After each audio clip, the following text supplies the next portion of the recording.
Welcome to the WTR Small Cap Spotlight Podcast. I'm your host, Tim Gerdeman, Vice Chair and Co-founder and Chief Marketing Officer of Water Tower Research. Today I'm speaking with Brian Allen, Chief Revenue Officer of Nauticus Robotics, Nasdaq ticker symbol KITT. Nauticus Robotics is the only pure-play autonomous underwater drone, or AUD, company we're aware of, delivering a broad range of subsea solutions through advanced robotics and specialized software.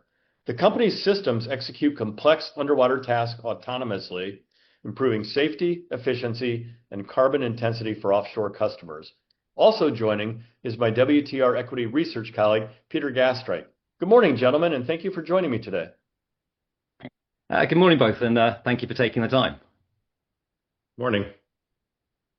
Brian, just to kick things off, please tell our listeners about your professional background and what led you to the role of CRO at Nauticus Robotics, and feel free to add a summary overview about the company's business model if you like. Yeah, sure thing. So I've been in the underwater robotics space for nearly 2 decades now, just a little shy of 20 years. And in that time, I've been lucky enough to see it from pretty much every angle, whether that's, salvage at sea when we found 80 tons of silver, or whether it was building oil rigs or wind farms, or basically laying cables, etc., or fixing IMR type items underwater. So almost every angle of underwater robotics. And started as a trainee 20 years ago and was lucky enough to make it all the way up to the fast track to senior leadership at a particular company. And then I founded my own and grew that from essentially nothing to a sales pipeline that was nearly $840 million with a 40% close rate. So not only have I kind of been in the industry for quite some time, I've also seen quite significant growth and what's possible in the sector when you have niche technologies that are really quite useful and different from what everybody else has. And when I was looking for my next opportunity, I didn't want to join a normal company. I needed a company that was at the forefront of autonomy, that had some kind of secret sauce. And I spent a long time looking for it whilst also coaching other CEOs. And then Nauticus knocked on the door, and I did some due diligence in the company for about 6 months, and they have some incredible technology that is literally about to be launched. So that's what drew me to the business. It's just the opportunity and the timing at the same time. Well, I'm actually genuinely excited to actually hear this conversation with you and Peter today. The AUD space is starting to explode. I think investor awareness is on the increase by the day. And so this should be very exciting. So I'll turn it over to Peter. Hey, thanks, Tim. So, hi, Brian. So, before Nauticus, you built and scaled your own, subsea robotics company. So you have a very, deep understanding of this landscape. When you were doing your, technical diligence on Nauticus, what did you find about the technology and the team that really, convinced you that this was the right move? So the interesting thing is, like, Nauticus was on my watch list for years. So I knew of the business. What I didn't know was how close they were in terms of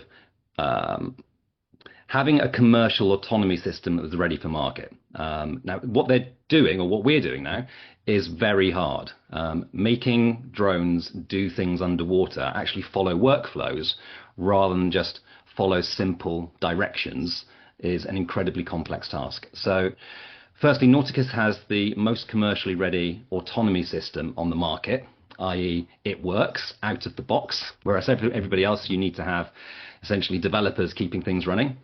And the other thing which drew me to them is they have an incredible piece of technology that's still at prototype stage, not quite ready to come to market. It'll be about another 2 years away. And they are the furthest forward in the industry at autonomous manipulation control, which is even harder to solve than the autonomy problem. So once it's finished and it's moved from prototype to commercial, they will essentially be the only company in the industry with autonomous underwater manipulator control, which opens up a much, much larger addressable market in terms of almost the entire construction field. And from what I've seen, software licensing, seems to be something that you're, quite excited about. For folks who aren't, familiar with the product, could you walk us through what Nauticus ToolKITT actually does? Where it's already out there commercially, and why you'd think of it as, one of the fastest paths to revenue for the company? Okay, so Nauticus ToolKITT is an autonomy system that enables almost any underwater vehicle, or indeed a non-underwater vehicle, because we've had it on track things and land things as well. Underwater is really just the first domain that we're tackling, to follow command and direction and set mission plans, and to be able to update those mission plans on the fly. Now, most people think, well, that's not a problem, but underwater communication is incredibly difficult. You have to communicate through very, very low bandwidth acoustic modems, literally 9K. So it's not like megabits of data. And so in those low bandwidths, it's actually quite difficult to send useful signals. So not only can Nauticus ToolKITT control how a vehicle behaves in its workflow underwater, but it can also update the mission live at the same time through the command and control system, which is unique, and also send back images of what it's looking at, which is also unique for tetherless vehicles. But the great thing with Nauticus ToolKITT is it also works on tethered vehicles, and so the licensing play that we're taking is essentially using it for ourselves on our own autonomy, and also selling it as a licensable system that enables people to do faster work on their own underwater vehicles. So to give you an example, we were doing some simple search survey lines, and the vehicles were able to move 30% faster with greater accuracy and greater data capture, greater higher quality of data capture at the same time. And the way it's being developed going forward with sort of piloting assist basically opens up way more of the kind of the control market, the actual survey market of underwater drones. It kind of makes, I hate to basically push other people's products, but I don't know if you know how easy it is to fly an aerial drone. It's like left, right, up, down, and when you take your fingers off the controls, it stops and it stays there no matter what the wind's doing up to a certain point. Underwater vehicles don't do that unless they're running Nauticus ToolKITT. It just makes it's like pressing the easy button when you're flying an underwater vehicle, and nobody else has a product that does that. And you've also previously you were calling out the manipulator technology as a big differentiator for the company. How does what Nauticus is doing compare to the rest of the market? What kind of commercial opportunity does that open up? Whether it's inspection, intervention, repair, or even the data that you're collecting along the way. So the rest of the market at best uses kind of like servo positions to actually look at where the manipulator arms are. And the problem is that when you have to manipulate or use objects underwater, you need millimeter precision. So if you're a centimeter or two out, you just don't pick up the thing you were trying to pick up. It's just not where you're supposed to be. So the difference with what we're doing at Nauticus is we're using vision systems to basically create the pose estimation. So we're actually looking at the object in 3D space and looking at the manipulator arm in 3D space and the object, and calculating precisely the trajectory that the arm needs to move to go and pick that object up. And it has millimeter precision. So that's kind of the differentiator. It's incredibly hard to do because you have to combine a visual sort of SLAM system with fine motor control. And in terms of what the rest of the market is doing, they don't have visual SLAM systems. So they're still doing it the old way, which is failing. And you can't do manipulator control underwater unless you bring in visual SLAM systems. And that's the hard part, because that means you have to have software engineers, you've got to keep them all happy, you've got to basically get them building a very, very complex system, and having that working at the same time as your vehicle's bobbing left and right in the current, and still controlling the object and still controlling the manipulator is really hard. Well, that's some great perspective there, and you've talked about wanting some early commercial wins to build confidence in the market. So what does that near-term pipeline kind of look like for the company right now? And how are you thinking about turning that into actual book revenue over the next few quarters or over whatever time frame? Yeah. So people think sales is a case of phoning up people and asking them to buy stuff. And sales sales in part is like that, but it's about building systems that make sales convert on their own. So in the near term, the first thing we had to concentrate on was building out the collateral that we have for each of the products and services that we have. So first few months have been spent doing that, building out the collateral. So we were talking about decks, brochures, new websites, all of the things that a company with a sales system you'd expect them to have. And because all these products are new, they've all got to be written and they've all got to be polished at the same time. So after that, you're then ready to approach the market, and that's the position that we're in right now. Now, in terms of the pipeline, in the near term, the nearest term, we are looking at Nauticus ToolKITT enabled ROV services to our existing clients. That's over sort of the near quarters. Early quarters next year is when we're starting to look at Nauticus ToolKITT licensed systems to other subsea services businesses. And at the same time, we're looking to build out a European offering that can't really talk about it quite yet, because that will be launching in the next month or two. And this will be taking the business solidly into Europe with some extremely strong both services and technical offerings into the European and Middle East market at the same time. So I can't name individual contracts, that wouldn't be right for a public company, but yeah, I'm seeing an extremely strong pipeline for 2027, and thereafter very strong multiples of growth. Okay, that sounds really exciting. So, just turning over to the collaboration with Forum Energy Technologies on the Olympic Arm platform. Oh, yes. That's something which has been, coming up as an early, proof point for the licensing model that you're, building toward. What does that collaboration tell us about the path forward commercially, and how repeatable is that model, say, elsewhere in the business? So, what's the best way of describing this? So we've had approaches for the Olympic Arm for quite some time, like for years essentially, but we've had to perfect a product before releasing it to market. And also, the electric manipulator arm market is actually a relatively nascent one. But we found one of the industry's largest subsea robotics firms, like Forum Energy Technology, was super interested in essentially licensing our technology so that they can deliver those arms to their customers. Now, in terms of the signal of that sense, you're looking at one of the big three subsea robotics manufacturers has come to a much, much smaller Nasdaq firm and is essentially very excited about using our technology on its vehicles and to sell our technology to its customers. So that shows that there's confidence in the technology that the company actually builds. It's not just ourselves basically saying that it's good. We've now got formal proof from outside the business that the manipulator arms that we're delivering are actually very, very strong and wanted by the market. So we're building that into our pipeline from 2027. The licensing model is, everyone knows how that works. It's a very, very high profit margin because the technology is licensed. There's no sort of real cost of goods sold, etc., because someone else is actually making those to the design that we've built. Now, how that model repeats is relatively similar with the rest of the technology that we've built. Same for Nauticus ToolKITT, and similarly for the Aquanaut system, the full vehicle, which we're ready to come to market. Well, I'll be taking it to market, and the rest of the team, we're looking to start our sales processes on that imminently. So we're expecting to see the first Aquanaut sales coming through in 2027 as well.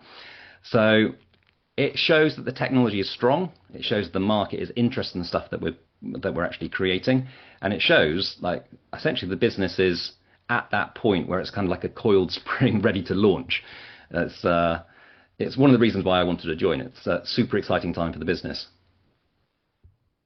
And looking out, you have international expansion and also the growing interest from defense, which look like a big part of the longer term story, for the company. How do those pieces kind of come together for you? And what role do they play in terms of diversifying and kind of smoothing out the revenue over time? Well, you mentioned defense quite quickly. I don't know if you've read our press release this morning about the wide area ocean sensing system that we are looking to bring to market over the next year or so. We've got a number of opportunities there. If you think about how wide area sensing can work underwater, so a lot of people can't really sort of see the implications of this, but you're able to build out a large sensing system using an Aquanaut vehicle that is able to detect both marine life, shipping, anything in the water, anything interacting with things nearby over pretty large areas, which is a particular relevance to defense and of particular relevance to, for instance, defense at the moment, particularly in the Middle East, if you're looking at controlling waterways. And we are looking to bring something to market which actually really concentrates in that space. So, yeah, didn't quite answer your question, but on the defense side, it's quite exciting. So let's pick up on the rest of it. Okay. Peter, I'm just going to chime in on this one because this is something near and dear to my own heart as a military junkie. This is really relevant for investors listening to this podcast if they haven't seen the technology the U.S. deployed this week in Iran with autonomous vehicles. It's really eye-opening. So very, very timely conversation. Yeah. So take that news about Iran and look at our press release this morning about seabed sensing. And tie the two together, and all of a sudden you have the ability to not only control waterways, but understand exactly what's happening in those waterways at the same time. Okay, great. Thank you. That's fascinating. So, part of your job is building out sales and marketing at Nauticus, essentially from an early stage. And you've also structured some of your own compensation to, tie your interests directly to the company's performance. How are you approaching that build out, and what should investors be measuring you on over the next few quarters? So the hard thing is the things that I get measured on are things like pipeline build, and we can't publish our pipeline numbers, so it wouldn't quite be right. So John Gibson gets to measure my performance quite well, as does the board. So the only thing that an investor can really measure me by personally is one, that the sentiment of the things I say on public calls, and the second thing is the news launches and the press releases that we make as contracts are won and brought in. So I would essentially, if you're looking at how to measure me as an investor, measure me by the quality of the press releases that you'll be hearing about over the next few months, because you'll be I can't say what's coming as a public business, but you should see a large uptick in the news that's coming out from the company because of all the exciting things that we've actually that we're starting, launching, or about to announce over the next 2 quarters. Okay, great. Well, Brian, thanks so much for your time today. These perspectives have been, fantastic, and we'll be following you and Mr. Gibson and the company, very closely here at Water Tower Research. But before I pass back over to Tim, to wrap up the podcast, is there anything that we missed today, or are there any sort of closing comments you'd like to leave for our investors? I guess there's one really, and I guess it's relatively related to where the business is right now, because I'm a relatively new employee, and one of the reasons why I joined is because of the diligence that I did on the firm and the position that I found it in the marketplace. And for me, looking at a share-orientated compensation package, it was the perfect time to join. I can't say much more than that to other shareholders, but I would invite them to do their own due diligence on the business, find out as much as they can about where the business is and what we're coming to market with, and then make their own decisions. And hopefully people would decide the same way that I did when they look at the opportunity. Okay, great. Thank you very much. Tim, over to you. Thanks, Peter. Brian, thanks. That was a fascinating discussion, a really hot topic, real time. So it was great catching up with you. As a guy who scuba dives every other week off the coast of Florida, you captured my imagination very early this morning. So thanks again for joining us. You were a trooper for getting off an international flight to join us. Thanks very much, Tim, and thanks for taking the opportunity to talk. Thank you for listening, and don't forget to subscribe, as well as visiting www.watertowerresearch.com to stay up to speed on the company's small cap research reports, podcasts, fireside chats, industry-specific symposiums, and conference schedules. We will see you next time for another edition of the WTR Small Cap Spotlight Podcast. Finally, a special thanks to the producer and editor of the podcast, Krista Fitzpatrick.